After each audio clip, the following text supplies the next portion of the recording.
Hello guys, ഇന്ന് നമ്മൾ ഉണ്ടാക്കാൻ പോകുന്നത് ഒരു ചമ്മന്തിപ്പൊടിയാണ്. വളരെ സ്വാദിഷ്ടവും അതുപോലെ തന്നെ പ്രോട്ടീൻ റിച്ച് ആയിട്ടുള്ള ചമ്മന്തിപ്പൊടി. ആദ്യം വേണ്ടത് കടലപ്പരിപ്പാണ്. നമ്മളുടെ കറുത്ത കടലയുടെ പരിപ്പാണത്. ഇത് നന്നായിട്ടൊരു ഇളം ചൂടിൽ വറുത്തെടുക്കണം. ഇതാണ് ഇതിൻ്റെ ആദ്യത്തെ പ്രോസസ്സ്. ഇപ്പോൾ ഇത് നമ്മളുടെ കടലപ്പരിപ്പ് നമ്മൾ ഏകദേശം ഒരു ബ്രൗൺ കളർ വരെ നന്നായിട്ട് ചൂടാക്കിയിട്ട് ഒരു ബ്രൗൺ കളറായിട്ടുണ്ട്. എന്തായാലും ഈ ഒരു ബ്രൗൺ കളർ വരണം, അല്ലെങ്കിൽ എന്താ വെച്ചാൽ നമ്മുടെ ചമ്മന്തി അതൊരു പച്ച ചുവയ്ക്കും. അതിന് വേണ്ടിയിട്ടാണ് നമ്മളിതുപോലെ നല്ല രീതിയിൽ വേവിച്ചിട്ട് എടുക്കുന്നത്. അതായിട്ട് നമ്മൾ ഇടാൻ പോകുന്നത് ഉഴുന്നാണ്. ഉഴുന്നും ഈ പറഞ്ഞ പോലെ തന്നെ നല്ല പ്രോട്ടീൻ റിച്ച് ആയിട്ടുള്ളൊരു ഐറ്റമാണ്. ഉഴുന്നും നമ്മൾ നേരത്തെ കാണിച്ച അതേപോലെ നല്ല രീതിക്ക് ബ്രൗൺ കളർ ആവുന്നത് വരെ നമ്മളിതുപോലെ ചൂടാക്കി വറുത്തെടുക്കണം. സെസമി സീഡ്സ് എന്ന് സായിപ്പന്മാർ സ്നേഹത്തോടെ വിളിക്കുന്ന നമ്മളുടെ എന്താ ഇതിൻ്റെ പേര്, എള്ള് അല്ലേ, എള്ളാണിത്. ഇതിൻ്റെ പ്രത്യേകത എന്താ വെച്ചാൽ ആൻറ്റി ഓക്സിഡൻറ്റ് കൊണ്ട് സമ്പുഷ്ടമായ സാധനമാണിത്. ഇഷ്ടംമാതിരി ആൻറ്റി ഓക്സിഡൻറ്റ് തട്ടി നടക്കാൻ പറ്റില്ല എന്ന് പറഞ്ഞ പോലത്തെ അവസ്ഥയാണ് ഇതിൻ്റെ ഉള്ളിൽ. പിന്നെ അതുപോലെ തന്നെ ഇത് കൊളസ്ട്രോൾ കുറയ്ക്കാനും ബ്ലഡ് പ്രഷർ സ്റ്റെബിലൈസ് ചെയ്യാനൊക്കെ വളരെ നല്ലതാണെന്നാണ് ഗൂഗിൾ പറയണത്. പിന്നെ ഈ സാധനം നമ്മൾ ഒരിക്കലും കടുക് പൊട്ടണ പോലെ പൊട്ടുമെന്ന് വിചാരിച്ചിട്ട് ഇളക്കരുത്. ഇത് കടുക് പൊട്ടണ മാതിരി പൊട്ടില്ല, കാരണം ഇത് കടുകല്ല, ഇത് എള്ളാണ്. ഇത് അങ്ങനെ പൊട്ടുന്ന സാധനമല്ല. ഓക്കെ, അങ്ങനെ നമ്മുടെ എള്ളും റെഡി ആയിട്ടുണ്ട്. അടുത്തതായിട്ട് വേണ്ടത് പൊട്ടുകടലയാണ്. ആക്ച്വലി ഇത് നമ്മൾ വറക്കേണ്ട ആവശ്യമില്ല. പിന്നെന്താ വെച്ചാൽ മറ്റുള്ളവരൊക്കെ വറക്കുമ്പോൾ ഇതിനെ വറുത്തില്ലെങ്കിൽ ഒരു മോശമല്ലേ, അതിന് വിഷമാവണ്ട. അതുകൊണ്ട് ചെറുതായിട്ടൊന്ന് ചൂടായി എടുത്താൽ മതി. ഇത് വല്ലാതെ, കാരണം ഓൾറെഡി ഇത് വറുത്ത സാധനമാണ്. പിന്നെ ഇത് നമ്മളുടെ കയ്യിൽ കിട്ടിയിട്ട് ഒന്നും കൂടി ചെറുതായിട്ടൊന്ന് വറുത്തെടുക്കുക. നമ്മുടെ പൊട്ടുകടലയും റെഡിയായി കഴിഞ്ഞു. അടുത്തായിട്ട് നമ്മൾ കുറച്ച് ജീരകവും അതുപോലെ തന്നെ നമ്മളുടെ കുരുമുളകും കൂടി ഇട്ടിട്ട് ഇതുപോലെ ഒന്ന് വറുത്തെടുക്കണം. ജീരകവും കുരുമുളകും കൂടി വറുത്തു.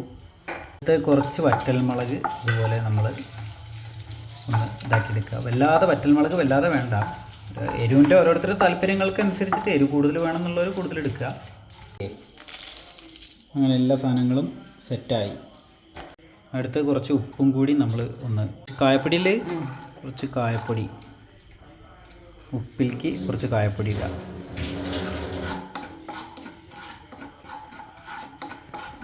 ഉപ്പിൽ എന്തെങ്കിലും വെള്ളത്തിൻ്റെ അംശങ്ങളുണ്ട് വെച്ചാൽ അത് പോവാൻ വേണ്ടിയിട്ടാണ് ഉപ്പും കായപ്പൊടിയും കൂടി ചേർത്തിട്ട് നമ്മൾ ഒന്ന് വറുത്തെടുത്തത്. അടുത്തത് നമ്മളിത് പൊടിക്കാൻ പോവുകയാണ്. പൊടിക്കാൻ പോകുന്നതിൻ്റെ മുന്നേ നമ്മുടെ മിക്സി ഈർപ്പമില്ല എന്ന് ഉറപ്പ് വരുത്തണം. കാരണം ഈർപ്പം ഒരു ശകലം ഉണ്ട് വെച്ചാൽ തന്നെ പിന്നെ അത് നമ്മൾ എടുത്തു വയ്ക്കുമ്പോൾ കേടുവരാൻ, പൂപ്പ് പിടിക്കാൻ സാധ്യതയുണ്ട്. അതുകൊണ്ട് ഈർപ്പമില്ല എന്ന് ഉറപ്പ് വരുത്തുക. ആദ്യമായിട്ട് നമ്മൾ ചെയ്യാൻ പോകുന്നത്, പൊടിക്കാൻ പോകുന്നത് വറ്റൽമുളകും മറ്റേ കായപ്പൊടിയും കുരുമുളകും ജീരകമൊക്കെ കൂടിയിട്ടുള്ള ഉപ്പൊക്കെ കൂടിയിട്ടുള്ള അതാണ് ആദ്യം പൊടിച്ചെടുക്കാൻ പോകുന്നത് കേട്ടോ.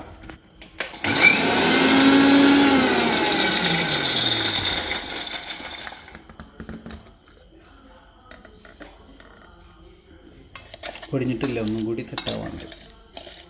അപ്പോൾ ഓരോന്നോരോന്നായിട്ട് ഇടുകയാണ്. ഇത് കുറച്ച് പൊടിഞ്ഞു. ഇനി അതിലേക്ക് ബാക്കി ഈ പൊട്ടുകടലയും കൂടി ഇട്ട് പൊടിച്ചാൽ എല്ലാം കൂടെ മിക്സായിട്ട് സെറ്റായി കിട്ടും. നമുക്കൊരു മിസ്റ്റേക്ക് പറ്റിയെന്ന് വെച്ചാൽ തുടക്കത്തിലെടുത്ത ജാറ് വലിയ ജാറായിപ്പോയി. അപ്പോൾ ആദ്യം ആ മുളകും ഇതൊക്കെ പൊടിക്കാൻ ചെറിയ ജാറ് മതിയായിരുന്നു. പക്ഷെ കുഴപ്പമില്ല, നമ്മളത് പൊട്ടുകടല ഇട്ട് അഡ്ജസ്റ്റ് ചെയ്യും.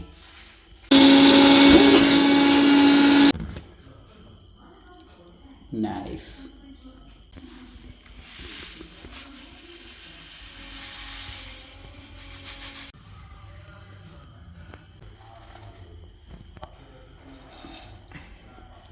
എല്ലാ പൊടികളും നമ്മൾ മിക്സാക്കി കഴിഞ്ഞു. ഇനി നമ്മൾ ചെയ്യണം എന്താ വെച്ചാൽ എല്ലാം കൂടി ഒന്ന് മിക്സ് ചെയ്തിട്ട് ഒന്നും കൂടി മിക്സിയിലിട്ട് പൊടിക്കും, ശരിക്കും അങ്ങോട്ട് കൂടിച്ചേരാൻ വേണ്ടിയിട്ട്.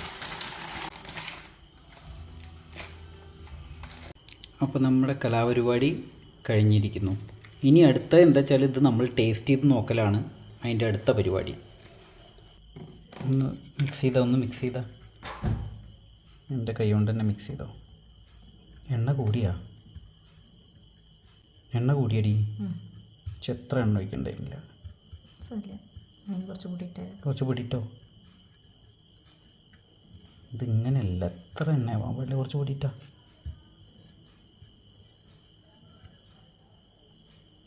അപ്പോൾ ഗൈസ് നമ്മുടെ ചമ്മന്തിപ്പൊടി ഉണ്ടാക്കുന്ന വീഡിയോ ഇവിടെ അവസാനിപ്പിക്കുകയാണ്. ഇതാണ് നമ്മൾ ഉണ്ടാക്കിയ ചമ്മന്തിപ്പൊടി. ചെറിയൊരു കളറിലൊരു ശകലം കളർ ലൈറ്റായിപ്പോയി. പിന്നെ അതുപോലെ നമ്മൾ എണ്ണ വെച്ച് മിക്സ് ചെയ്ത എണ്ണ ഇത്തിരി കൂടിപ്പോയി.